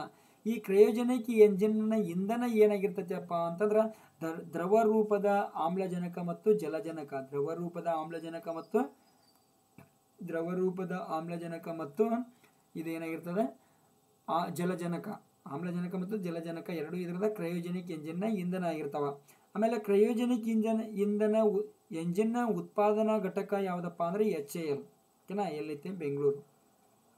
ಬೆಂಗಳೂರಲ್ಲಿ ಇರ್ತಕ್ಕಂಥ HAL ದವರು ಇದನ್ನ ಏನು ಮಾಡ್ತಾರೋ, ಕ್ರಯೋಜೆನಿಕ್ ಎಂಜಿನನ್ನು ಉತ್ಪಾದನೆ ಮಾಡಿ ಇಸ್ರೋದವರಿಗೆ ಹಸ್ತಾಂತರ ಮಾಡ್ತಾರೋ. ಈ ಚಂದ್ರಯಾನ 3 ಏನು ಮಾಡ್ತಾರಲ್ರಿ, ಚಂದ್ರಯಾನ 3 ಒಳಗೆ ಏನು ಮಾಡ್ತಾರ, ಕ್ರಯೋಜೆನಿಕ್ ಇಂಜಿನನ್ನು ಬಳಸಿದ್ರು. ಓಕೆನಾ? ಸೆಮಿ ಕ್ರಯೋಜೆನಿಕ್ ಎಂಜಿನ್ನ ಸೀಮೆ ಎಣ್ಣೆಯಂತಹ ದ್ರವ ಇಂಧನವನ್ನು ಹೊಂದಿರ್ತದ. ಓಕೆ, ಇಲ್ಲಿ ನೋಡ್ರಿ, ಇಲ್ಲಿ ಅಬ್ಸರ್ವ್ ಮಾಡ್ರಿ, ಸೆಮಿ ಕ್ರಯೋಜೆನಿಕ್ ಇಂಜಿನ್ ಏನು ಮಾಡಿರ್ತದ, ಸೀಮೆ ಎಣ್ಣೆಯಂತಹ ದ್ರವ ಇಂಧನವನ್ನು ಹೊಂದಿರ್ತದ. ಇಲ್ಲಿ ಅಗ್ನಿಕಲ್ ಕಾಸ್ಮೋಸ್ದವ್ರದ್ದು ಯಾವ್ದೈತಪ್ಪ ಅಂತಂದ್ರೆ ಸೆಮಿ ಕ್ರಯೋಜೆನಿಕ್ ಎಂಜಿನ್ ಐತಿ. ಹಾಗಾದ್ರೆ ಇವರು ಸೀಮೆ ಎಣ್ಣೆಯಂತಹ ಇಂಧನವನ್ನು ಹೊಂದಿರ್ತದೆ. ಇವರ ಇಂಜಿನ್ ಯಾವ್ದು ಹೊಂದಿರ್ತದೆ, ಸೀಮೆ ಎಣ್ಣೆಯಂತಹ ಇಂಧನವನ್ನು ಹೊಂದಿರ್ತದೆ ಅಂತಕ್ಕಂಥದ್ದು ನಿಮ್ಗೆ ಗೊತ್ತಿರಲಿ. ಓಕೆನಾ? ಇನ್ನು ಅಗ್ನಿಕಲ್ ಕಾಸ್ಮೋಸ್ ಬಾಹ್ಯಾಕಾಶ ಸಂಸ್ಥೆ ಬಗ್ಗೆ ನೋಡಿದ್ರೆ ಇದು ಚೆನ್ನೈ ಮೂಲದ ಖಾಸಗಿ ಬಾಹ್ಯಾಕಾಶ ಸಂಸ್ಥೆ ಆಗಿದೆ. ಯಾವುದ್ರಿ? ಅಗ್ನಿಕಲ್ ಕಾಸ್ಮೋಸ್. ಈ ಅಗ್ನಿಕಲ್ ಕಾಸ್ಮೋಸ್ ಏನಪ್ಪ ಅಂದ್ರೆ launch pad and mission control centre ಅನ್ನು ಆಂಧ್ರ ಪ್ರದೇಶದ ಶ್ರೀಹರಿಕೋಟಾ ಬಾಹ್ಯಾಕಾಶ ಉಡಾವಣಾ ಕೇಂದ್ರದ ಹತ್ತಿರದಲ್ಲಿ ಸ್ಥಾಪಿಸಲಾಗಿದೆ. ಎಲ್ರಿ? ಶ್ರೀಹರಿಕೋಟಾದ ಬಾಹ್ಯಾಕಾಶ ಉಡಾವಣಾ ಕೇಂದ್ರಕ್ಕೆ ಬರೀ 4 ಕಿಲೋಮೀಟರ್ ದೂರದಲ್ಲಿ ಅದ ಓಕೆನಾ. ಯಾವುದ್ರಿ Agnikul Cosmos launch pad and mission control ಆಗಿದೆ ಓಕೆನಾ. ಇದು ದೇಶದ ಮೊದಲ ಖಾಸಗಿ ರಾಕೆಟ್. ಯಾವುದ್ರಿ ದೇಶದ ಮೊದಲ ಖಾಸಗಿ ರಾಕೆಟ್ ಯಾವುದಪ್ಪ ಅಂದ್ರೆ ವಿಕ್ರಮ್ ಎಸ್ ಅಂತಕ್ಕಂಥದ್ದು ದೇಶದ ಮೊದಲ ಖಾಸಗಿ ರಾಕೆಟ್ ಆಗಿದೆ ಓಕೆನಾ. ಇಲ್ಲಿ ಇದನ್ನು ಅಭಿವೃದ್ಧಿಪಡಿಸಿದ ದೇಶದ ಮೊದಲ ಖಾಸಗಿ ರಾಕೆಟ್ ವಿಕ್ರಮ್ ಎಸ್ ಆದ್ರೆ ಇದನ್ನು ಅಭಿವೃದ್ಧಿಪಡಿಸಿದ ಸಂಸ್ಥೆ ಯಾವುದಪ್ಪ ಅಂತಂದ್ರೆ ಸ್ಕೈರೂಟ್ ಏರೋಸ್ಪೇಸ್ ಅಂತಕ್ಕಂಥ ಸಂಸ್ಥೆ ಏನು ಮಾಡುತ್ತೆ ಅಂದ್ರೆ ಇದನ್ನು ಅಭಿವೃದ್ಧಿಪಡಿಸೈತಿ ಓಕೆನಾ. ಇಲ್ಲಿ ನೋಡ್ರಿ ರಾಷ್ಟ್ರೀಯ ಬಾಹ್ಯಾಕಾಶ ಉತ್ತೇಜನ ದೃಢೀಕರಣ ಕೇಂದ್ರ ಏನ್ರಿ ರಾಷ್ಟ್ರೀಯ ಬಾಹ್ಯಾಕಾಶ ಉತ್ತೇಜನ ಮತ್ತು ದೃಢೀಕರಣ ಕೇಂದ್ರ. ಇಲ್ಲಿ ಸ್ವಲ್ಪ ಇನ್ನಷ್ಟು ನಾವು ನೋಡ್ಬೇಕಪ್ಪ ಅಂತಂದ್ರೆ ಏನು ನೋಡ್ಬೇಕಪ್ಪ ಅಂತಂದ್ರೆ ಇಲ್ಲಿ ಅಗ್ನಿಕಲ್ ಕಾಸ್ಮೋಸ್ ಏನ್ರಿ ಅಗ್ನಿಕಲ್ ಕಾಸ್ಮೋಸ್ ಏನಪ್ಪ ಅಂತಂದ್ರೆ 2017 ಇದು ಏನಾಗ್ತದ ಅಗ್ನಿಕಲ್ ಕಾಸ್ಮೋಸ್ 2017 ಸ್ಟಾರ್ಟ್ ಆಗ್ತದೆ. ಆಮೇಲೆ ಇದರ CEO ಯಾರ್ದಾರಪ್ಪ ಅಂತಂದ್ರೆ ಇದರ CEO ಯಾರ್ದಾರ ಅಂದ್ರೆ ಶ್ರೀನಾಥ್ ರವಿಚಂದ್ರನ್. ಯಾರ್ರಿ ಶ್ರೀನಾಥ ರವಿಚಂದ್ರನ್ ಅಂತಕ್ಕಂಥವ್ರು ಇದರ CEO ದಾರು. ಶ್ರೀನಾಥ ರವಿಚಂದ್ರನ್ ಅಂತಕ್ಕಂಥವ್ರು ಇದರ ಅಧ್ಯಕ್ಷರದಾರ ಅಂತಕ್ಕಂಥದ್ದು ನಮ್ಗೆ ಗೊತ್ತಿರಬೇಕು. ಆಮೇಲೆ ಇದರ ಸ್ಕೈರೂಟ್ ಏರೋಸ್ಪೇಸ್ ಸಂಸ್ಥೆ ಇದರ ಹೆಡ್ ಕ್ವಾರ್ಟರ್ ಎಲ್ಲಿತ್ತಪ್ಪ ಅಂದ್ರೆ ಹೈದರಾಬಾದ್ ಒಳಗೆ ಇದರ ಹೆಡ್ ಕ್ವಾರ್ಟರ್ ಐತಿ. ಸ್ಕೈರೂಟ್ ಏರೋಸ್ಪೇಸ್ ಸಂಸ್ಥೆಯ ಹೆಡ್ ಕ್ವಾರ್ಟರ್ ಎಲ್ಲಿತ್ತಪ್ಪ ಅಂದ್ರೆ ಹೈದರಾಬಾದ್ ಒಳಗೆ ಇದರ ಹೆಡ್ ಕ್ವಾರ್ಟರ್ ಐತಿ. ಆಮೇಲೆ ಇದರ CEO ಯಾರ್ದಾರಪ್ಪ ಅಂತಂದ್ರೆ ಇದರ CEO ಯಾರ್ದಾರ ಅಂದ್ರೆ ಪವನ್ ಕುಮಾರ್ ಚಂದನ್. ಯಾರ್ರಿ ಪವನ್ ಕುಮಾರ್ ಚಂದನ್ ಅವರು ಇದರದ CEO ದಾರು. ಪವನ್ ಕುಮಾರ್ ಚಂದನ್ ಅಂತಕ್ಕಂಥವ್ರು ಇದರದ CEO ದಾರು ಅಂತಕ್ಕಂಥದ್ದು ನಮ್ಗೆ ಗೊತ್ತಿರಬೇಕು. ಆಮೇಲೆ ಇನ್ನು ನೋಡ್ರಿ ರಾಷ್ಟ್ರೀಯ ಬಾಹ್ಯಾಕಾಶ ಉತ್ತೇಜನ ದೃಢೀಕರಣ ಕೇಂದ್ರ ಯಾವುದ್ರಿ ಇನ್ ಸ್ಪೇಸ್ ಅಂತಕ್ಕಂಥ ಸಂಸ್ಥೆ ಹೌದಾ. ಇನ್ ಸ್ಪೇಸ್ ಲಾಂಗ್ ಫಾರ್ಮ್ ನೋಡಿದರೆ Indian national space promotion and authorisation centre ಅಂತಕ್ಕಂಥದ್ದು ಇದರದ ಫುಲ್ ಫಾರ್ಮ್. ಇದರದ ಹೆಡ್ ಕ್ವಾರ್ಟರ್ ಎಲ್ಲೈತಪ್ಪ ಅಂತಂದ್ರೆ ಅಹಮದಾಬಾದ್. ಎಲ್ರಿ ಅಹಮದಾಬಾದ್ ಒಳಗೆ ಇದರದ ಹೆಡ್ ಕ್ವಾರ್ಟರ್ ಕಂಡು ಬರ್ತದೆ ಅಹಮದಾಬಾದ್ ಓಕೆನಾ. ಇದು ಏನಪ್ಪ ಅಂದ್ರೆ 2020ರಲ್ಲಿ ಪ್ರಾರಂಭ ಆಗ್ತದೆ. ಬಾಹ್ಯಾಕಾಶ ಇಲಾಖೆ ಅಡಿಯಲ್ಲಿ ಏನಾಗ್ತದೆ ಇದು ಪ್ರಾರಂಭ ಆಗ್ತದೆ ಅಂತಕ್ಕಂಥದ್ದು ಗೊತ್ತಿರಲಿ ಓಕೆನಾ. ನೋಡ್ರಿ ಮೌಂಟ್ ಎವರೆಸ್ಟ್ ಶಿಖರವನ್ನೇರಿದ ಅತಿ ಕಿರಿಯ ಭಾರತೀಯ ಯಾರು? ಮೌಂಟ್ ಎವರೆಸ್ಟ್ ಶಿಖರವನ್ನೇರಿದ ಅತಿ ಕಿರಿಯ ಭಾರತೀಯ ಯಾರಂದ್ರೆ ಕಾಮ್ಯಾ ಕಾರ್ತಿಕೇಯನ್ ಅವರು ಅತಿ ಕಿರಿಯ ಭಾರತೀಯ ಅನಿಸ್ತಾರ. ಎಷ್ಟು ವಯಸ್ಸಪ್ಪ ಅಂದ್ರೆ ಕೇವಲ 16 ವರ್ಷ. ನೋಡ್ರಿ at 16 years Kaamya Karthikeyan becomes the youngest Indian to scale Mount Everest ಅಂತಕ್ಕಂಥದ್ದು ಓಕೆನಾ. ಕಾಮ್ಯಾ ಕಾರ್ತಿಕೇಯನ್ ಟಾಟಾ ಸ್ಟೀಲ್ ಅಡ್ವೆಂಚರ್ ಫೌಂಡೇಶನ್ನ ಸದಸ್ಯ ಆಗಿದ್ರು. ಇವರು ಸದಸ್ಯ ಆಗಿರು. ಇಲ್ಲಿ ಮೌಂಟ್ ಎವರೆಸ್ಟ್ ಕುರಿತು ನೋಡಿದರೆ ಭೂಮಿಯ ಮೇಲಿನ ಅತಿ ಎತ್ತರದ ಶಿಖರ ಎಷ್ಟೈತಪ್ಪ ಅಂದ್ರೆ 8848.86 8848.86 ಇದರ ಎತ್ತರ. ಇದನ್ನು ನೇಪಾಳದಲ್ಲಿ ಏನಂತ ಕರೀತಾರಪ್ಪ ಅಂತಂದ್ರೆ ಸಾಗರ್ ಮಾತಾ ಅಂತ ಕರೀತಾರೆ. ಆಮೇಲೆ ಚೀನಾದಲ್ಲಿ ಏನಂತ ಕರೀತಾರೆ ಅಂದ್ರೆ ಇದನ್ನು ನೇಪಾಳದಲ್ಲಿ ಕರೆದ್ರೆ ಚೀನಾದಲ್ಲಿ ಏನಂತ ಕರೀತಾರೆ ಚೊಮುಲುಂಗ್ಮಾ ಅಂತ ಕರೀತಾರೆ. ಏನಂತ ಕರೀತಾರೆ ಚೊಮುಲುಂಗ್ಮಾ ಅಂತೇಳಿ ಎಲ್ಲಿ ಕರೀತಾರೆ ಚೀನಾದಲ್ಲಿ ಕರೀತಾರೆ ಓಕೆನಾ. ಆಮೇಲೆ ಇದನ್ನ ಮೊದಲ ಬಾರಿಗೆ ಹಚ್ಚಿದವ್ರು ಯಾರಪ್ಪ ಅಂದ್ರೆ ನೇಪಾಳದ ತೇನ್ಸಿಂಗ್ ನಾರ್ಗೆ. ಯಾರ್ರಿ ನೇಪಾಳದ ತೇನ್ಸಿಂಗ್ ನಾರ್ಗೆ ಅಂತಕ್ಕಂಥವ್ರು ಇದನ್ನ ಮೊದಲ ಬಾರಿಗೆ. ಆಮೇಲೆ ನ್ಯೂಜಿಲ್ಯಾಂಡ್ದವ್ರು ಇನ್ನೊಬ್ರು ಯಾರ್ರಿ ನ್ಯೂಜಿಲ್ಯಾಂಡ್ದವ್ರು ಯಾರಪ್ಪ ಅಂದ್ರೆ ಎಡ್ಮಂಡ್ ಹಿಲರಿ ಅವರು ಬರ್ತಾರೆ. ಇವರು ಮತ್ತು ನೇಪಾಳದ ತೇನ್ಸಿಂಗ್ ನಾರ್ಗೆ ಅಂತಕ್ಕಂಥವ್ರು ಇಬ್ಬರು ಸೇರಿ 1953 ಏನು ಮಾಡ್ತಾರೆ ಅಂದರೆ ಈ ಮೌಂಟ್ ಎವರೆಸ್ಟ್ ಶಿಖರವನ್ನು ಮೊದಲ ಬಾರಿಗೆ ಏರ್ತಾರೆ. ಆಮೇಲೆ ಈ ಮೌಂಟ್ ಎವರೆಸ್ಟ್ ಶಿಖರವನ್ನೇ ಏರಿರ್ತಕ್ಕಂಥ ಅತಿ ಕಿರಿಯ ವ್ಯಕ್ತಿ ಯಾರಂದ್ರೆ ರೋಮಿಯೋ ಜೋರ್ಡಾನ್ ಅಂತಕ್ಕಂಥವ್ರು ಇದನ್ನು ಅತಿ ಕಿರಿಯ ವ್ಯಕ್ತಿ ಮೌಂಟ್ ಎವರೆಸ್ಟನ್ನು ಏರಿರ್ತಕ್ಕಂಥ ಅತಿ ಕಿರಿಯ ವ್ಯಕ್ತಿ ಯಾರಂದ್ರೆ ರೋಮಿಯೋ ಜೋರ್ಡಾನ್. ಆಮೇಲೆ ಭಾರತದ ಅತಿ ಕಿರಿಯ ವ್ಯಕ್ತಿ ಯಾರಿದ್ರಂದ್ರೆ ಅರ್ಜುನ್ ವಾಜಪೇಯಿ.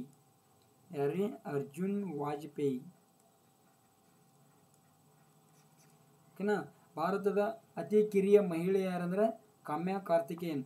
ಆಮೇಲೆ ಇಲ್ಲಿ ಮೌಂಟ್ ಎವರೆಸ್ಟನ್ನು ಏರಿರ್ತಕ್ಕಂಥ ಭಾರತದ ಮೊದಲ ಮಹಿಳೆ ಯಾರಂದ್ರೆ ಬಚೇಂದ್ರಿ ಪಾಲ್.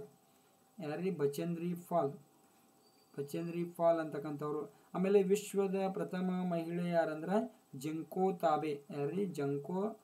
ಜಂಕೋ ತಾಬೆ ಅಂತಕ್ಕಂಥವ್ರು ಇದನ್ನ ಮೊದಲ ಬಾರಿಗೆ ಏರಿತಾರೆ ಅಂತಕ್ಕಂಥದ್ದು ಗೊತ್ತಿರಬೇಕು.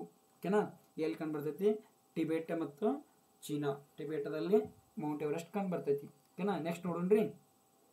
ಸುದ್ದಿಯಲ್ಲಿದ್ದ ಲಾನಿನೋ ಏನ್ರಿ? ಸುದ್ದಿಯಲ್ಲಿದ್ದ ಲಾನಿನೋ ಒಂದು ಏನ್ರಿ? ಒಂದು ಶೀತೋದಕ ಪ್ರವಾಹ. ಯಾಕೆ ಸುದ್ದಿದೊಳಗೈತಪ್ಪ ಅಂತಂದ್ರೆ ವಿಶ್ವದಲ್ಲಿ ಎಲ್ ನಿನೋ ಪ್ರಭಾವ ತಗ್ಗಲಿದ್ದು ಲಾನಿನೋ ಪ್ರಭಾವ ಹೆಚ್ಚಾಗಲಿದೆ ಅಂತೇಳಿ ಇತ್ತೀಚೆಗೆ ಏನು ಮಾಡಿತು ವಿಶ್ವ ಹವಾಮಾನ ಇಲಾಖೆ ವರದಿ ಕೊಟ್ಟಿತು.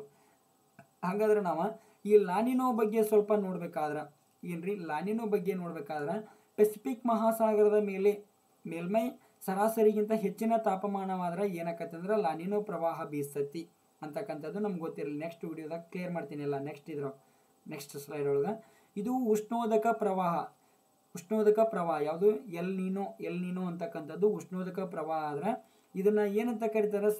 ಸ್ಪ್ಯಾನಿಷ್ ಭಾಷೆಯಲ್ಲಿ ಲಿಟಲ್ ಬಾಯ್ ಅಂತ ಕರೀತಾರೆ. ಇದನ್ನ ಸ್ಪ್ಯಾನಿಷ್ ಭಾಷೆಯಲ್ಲಿ ಏನಂತ ಕರೀತಾರೆ? ಲಿಟಲ್ ಬಾಯ್ ಅಂತ ಕರೀತಾರೆ. ಎಲ್ ನಿನೋವನ್ನ ಲಿಟಲ್ ಬಾಯ್ ಅಂತ ಕರೀತಾರೆ. ಲಾನಿನೋವನ್ನ ಲಿಟಲ್ ಗರ್ಲ್ ಅಂತ ಕರೀತಾರೆ ಸ್ಪ್ಯಾನಿಷ್ ಭಾಷೆಯಲ್ಲಿ.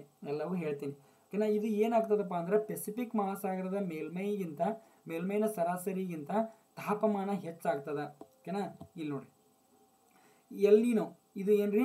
ಎಲ್ ನೀನೋ ಸಾಮಾನ್ಯ ವರ್ಷ. ಈಗ ಸಾಮಾನ್ಯ ವರ್ಷ ಅಂದ್ರೆ ನಾರ್ಮಲ್ ಇಯರ್ ಅಂದ್ರೆ ಸಾಮಾನ್ಯವಾಗಿರ್ಬೇಕಂದ್ರೆ ಅಲ್ಲಿ ಏನಿರ್ಬೇಕಂದ್ರೆ ಲಾನಿನೋ.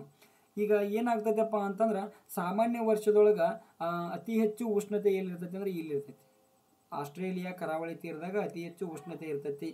ಇದು ಏನಾಗ್ತೈತಪ್ಪ ಅಂದ್ರೆ ಲಾನಿನೋ ಬೀಸುವಂಥ ಸಂದರ್ಭದೊಳಗೆ ಏನಾಗ್ತೈತಿ ಅಂದ್ರೆ ಉಷ್ಣತೆ ಎಲ್ಲ ಈ ಕಡೆ ಹೋಗ್ಬಿಡ್ತೈತಿ. ಎಲ್ಲಿ ಹೋಗ್ತೈತಿ ಅಂದ್ರೆ ಅಮೇರಿಕಾ, ಕೆನಡಾ, ಈ ಕಡೆ ದಕ್ಷಿಣ ಅಮೇರಿಕಾ ಕಡೆ ಹೋಗಿಬಿಡ್ತೈತಿ. ಓಕೆನಾ? ದಕ್ಷಿಣ ಅಮೇರಿಕಾದ ಕರಾವಳಿ ಕಡೆ ಉಷ್ಣತೆ ಎಲ್ಲ ಹೋಗಿಬಿಡ್ತೈತಿ. ಹೀಗಾಗಿ ಇಲ್ಲಿ ಏನಾಗ್ತೈತಪ್ಪ ಅಂತಂದ್ರೆ ಅತಿ ಹೆಚ್ಚು ಉಷ್ಣತೆ ಎಲ್ಲಿರ್ತೈತಿ ಅಂದ್ರೆ ಉಷ್ಣತೆ ಎಲ್ಲಿ ಹೆಚ್ಚಿರ್ತೈತಿ ಅಲ್ಲಿ ಪ್ರೆಷರ್ ಏನಾಕೈತಿ ಆಟೋಮೆಟಿಕ್ ಡೌನ್ ಆಕೈತಿ. ಎಲ್ಲಿ ಪ್ರೆಷರ್ ಕಡಿಮೆ ಆಕೈತಿಲ್ಲ ಅಲ್ಲಿ ಮಾರುತಗಳು ಏನು ಮಾಡ್ತಾವೆ? ಹೆಚ್ಚಿಗೆ ಬಂದು ಮಳೆಯನ್ನು ಸುರಿಸ್ತಾವು. ಹಾಗಾಗಿ ಎಲ್ ನಿನೋ ಪ್ರಭಾವ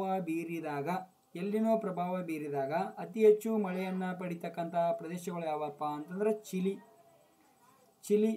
ಪ್ರದೇಶ ಏನು ಮಾಡ್ತದ? ಅತಿ ಹೆಚ್ಚು ಮಳೆಯನ್ನು ಪಡಿತದ. ಓಕೆನಾ? ಚಿಲಿ ದೇಶ. ಆಮೇಲೆ ಇನ್ನು ಲಾನಿನೋ ಅಂದ್ರೆ ಇಲ್ಲಿ ನೋಡ್ರಿ ಆಸ್ಟ್ರೇಲಿಯಾದ ಕರಾವಳಿ ಭಾಗದಾಗ ಅತಿ ಹೆಚ್ಚು ಉಷ್ಣತೆ ಇರ್ತೈತಿ. ಈ ಅತಿ ಹೆಚ್ಚು ಉಷ್ಣತೆ ಇರೋದ್ರಿಂದ ಇಲ್ಲಿ ಏನಾಗ್ತದ? ಉಷ್ಣತೆ ಹೆಚ್ಚಾತಂದ್ರೆ ಅಲ್ಲಿ ಆಟೋಮೆಟಿಕ್ ಏನಾಕೈತಿ? ಒತ್ತಡ ಕಡಿಮೆ ಆಕೈತಿ. ಒತ್ತಡ ಕಡಿಮೆ ಆದ್ರೆ ಆಟೋಮೆಟಿಕ್ ಈ ಪ್ರದೇಶದೊಳಗೆ ಮಳೆ ಆಗ್ತೈತಿ. ಈ ಲಾನಿನೋ ಇದ್ದಾಗ ಭಾರತದಲ್ಲಿ ಏನೇನಾಗ್ತದ? ಲಾನಿನೋ ಅಂದ್ರೆ ಏನಪ್ಪ ಅಂದ್ರೆ ಪೆಸಿಫಿಕ್ ಸಾಗರದ ಮೇಲ್ಮೈ ಸರಾಸರಿಗಿಂತ ಉಷ್ಣತೆ ಕಡಿಮೆ ದಾಖಲಾದ್ರೆ ಲಾನಿನೋ ಪ್ರವಾಹ ಬೀಸ್ತದ. ಆಮೇಲೆ ಇಲ್ಲಿ ಭಾರತದಲ್ಲಿ ಉತ್ತಮ ಮುಂಗಾರು ಮಳೆ ಮುನ್ಸೂಚಕ ಇದು ಭಾರತದಲ್ಲಿ ಲಾನಿನೋ ಬೀಸಿತ್ತಪ್ಪ ಅಂದ್ರೆ ಭಾರತದಲ್ಲಿ ಉತ್ತಮ ಮುಂಗಾರು ಮಳೆಯ ಮುನ್ಸೂಚಕ. ಅವರಿಗೆ ಚಿಲಿದವರಿಗೆ ಎಲ್ ನೀನೋ ಬೀಸ್ತಂದ್ರೆ ಅವ್ರಿಗೇನ ಉತ್ತಮ ಮಳೆಯ ಮುನ್ಸೂಚಕ. ಓಕೆನಾ? ಇದು ಒಂದೇನ ಶೀತೋದಕ. ಈ ಪ್ರೊಸೆಸ್ ಚೇಂಜ್ ಆಗಬೇಕಾದ್ರೆ 3 ರಿಂದ 4 ವರ್ಷ ತಗೋತೈತಿ. ಒಮ್ಮೆ ಎಲ್ ನೀನೋ ಬೀಸಿ ಹೋಯ್ತಪ್ಪ ಅಂದ್ರೆ ವಾಪಸ್ ಎಲ್ ನೀನೋ ನಮ್ಮ ಭಾರತದ ಮೇಲೆ ಪ್ರಭಾವ ಬೀರಬೇಕಾದ್ರೆ 3 ರಿಂದ 4 ವರ್ಷ ಬೇಕು. ಓಕೆನಾ? ಇದು ಸ್ಪ್ಯಾನಿಷ್ ಭಾಷೆಯಲ್ಲಿ ಏನಂತ ಕರೀತಾರಪ್ಪ ಅಂತಂದ್ರೆ ಇದನ್ನ ಸ್ಪ್ಯಾನಿಷ್ ಭಾಷೆಯಲ್ಲಿ ಲಿಟಲ್ ಗರ್ಲ್ ಅಂತ ಕರೀತಾರ ಅಂತಕ್ಕಂಥದ್ದು ನಮ್ಗೆ ಗೊತ್ತಿರಬೇಕು. ಆಮೇಲೆ ಇನ್ನು ನೋಡ್ರಿ ಇಲ್ಲಿ ಉಷ್ಣೋದಕ ಪ್ರವಾಹ ಮತ್ತು ಶೀತೋದಕ ಪ್ರವಾಹ. ಇದನ್ನ ಸಂಭಾಜಕ ವೃತ್ತದಿಂದ ಧ್ರುವ ಪ್ರದೇಶಗಳ ಕಡೆಗೆ ಹರಿತಾವ. ಯಾವ ಉಷ್ಣೋದಕ ಪ್ರವಾಹಗಳು ಇವು ಕಡಿಮೆ ಎತ್ತರದಿಂದ ಹೆಚ್ಚಿನ ಎತ್ತರದ ಕಡೆಗೆ ಚಲಿಸ್ತಾವ. ಇದು 2023 RSI ಕ್ವಶನ್. 2023 RSI ಕ್ವಶನ್ ನೇರವಾಗಿ ಹಂಗೆ ತಗೊಂಡಿ ಆಪ್ಷನ್ ಒಳಗೆ ಏನಿತ್ತು ಅದನ್ನ ತಗೊಂಡಿ. ಇವು ಕಡಿಮೆ ಎತ್ತರದಿಂದ ಹೆಚ್ಚಿನ ಎತ್ತರದ ಕಡೆಗೆ ಹರಿತಾವ. ಅವು ಯಾವತ್ತು ಕೇಳಿದ? ಉಷ್ಣೋದಕ. ಓಕೆನಾ? ಪ್ರಶ್ನೆ ಈ ಥರ ಇತ್ತು. ಇಲ್ಲಿ ಸಂಭಾಜಕ ವೃತ್ತದಿಂದ ಧ್ರುವ ಪ್ರದೇಶಗಳ ಕಡೆಗೆ ಹರಿಯುವ ಉಷ್ಣೋದಕಗಳಾದ್ರೆ ಇಲ್ಲಿ ಧ್ರುವ ಪ್ರದೇಶಗಳಿಂದ ಸಂಭಾಜಕ ವೃತ್ತಗಳ ಕಡೆಗೆ ಹರಿಯುವ ಯಾವ ಶೀತೋದಕಗಳು. ಈಗ ಸ್ವಲ್ಪ ಉಷ್ಣೋದಕ ಪ್ರವಾಹಗಳು ಯಾವ್ಯಾವ ಅಂತ ನೋಡೋಣ್ರಿ.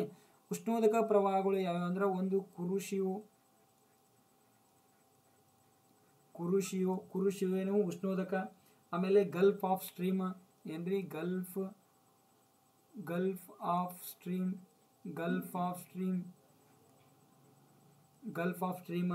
ಆಮೇಲೆ ಮಡಗಾಸ್ಕರ ಗಲ್ಫ್ ಆಫ್ ಸ್ಟ್ರೀಮ್, ಮಡಗಾಸ್ಕರ, ಮೊಜಾಂಬಿಕ, ಆಮೇಲೆ ಅಗುಲ್ಲಾಸ,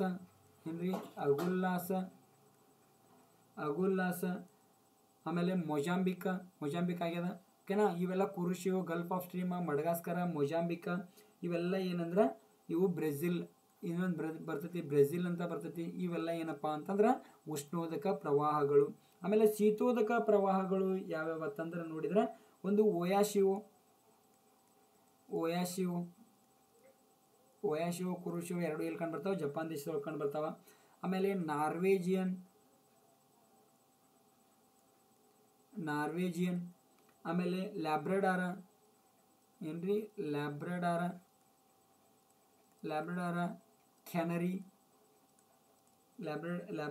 ಕ್ಯಾನರಿ, ಫಾಕ್ಲ್ಯಾಂಡ, ಆಮೇಲೆ ಇನ್ನ ಬರ್ತಾವು ಬೆಂಗ್ವಾಲ, ಆಮೇಲೆ ಆಸ್ಟ್ರೇಲಿಯಾ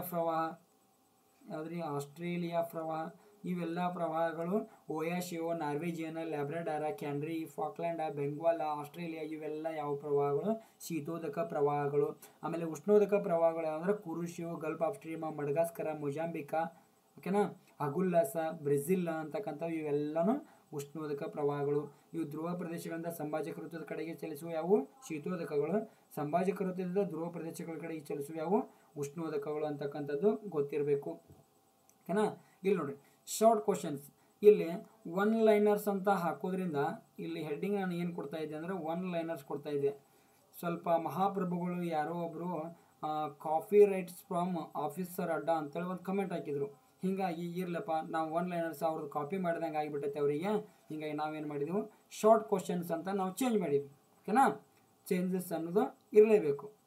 ಓಕೆನಾ, ರಾಷ್ಟ್ರೀಯ ಯುವ ಸಂಸತ್ ಉತ್ಸವ 2024ರ ಪ್ರಥಮ ಬಹುಮಾನವನ್ನು ಯುತಿನ್ ಭಾಸ್ಕರ್ ಮುಗ್ಗಲ್ ಅವರು ಜಯಿಸಿದ್ದಾರೆ. ಓಕೆನಾ, ನೋಡ್ರಿ ವಿಶ್ವಸಂಸ್ಥೆಯಲ್ಲಿ ಭಾರತದ ಕಾಯಂ ಪ್ರತಿನಿಧಿಯಾದ ರುಚಿರಾ ಕಾಂಬೋಜ್ ಅವರು ಇತ್ತೀಚೆಗೆ ತಮ್ಮ ಸೇವೆಯಿಂದ ಏನು ಮಾಡಿದರು, ನಿವೃತ್ತಿಯನ್ನು ಘೋಷಿಸಿದರು.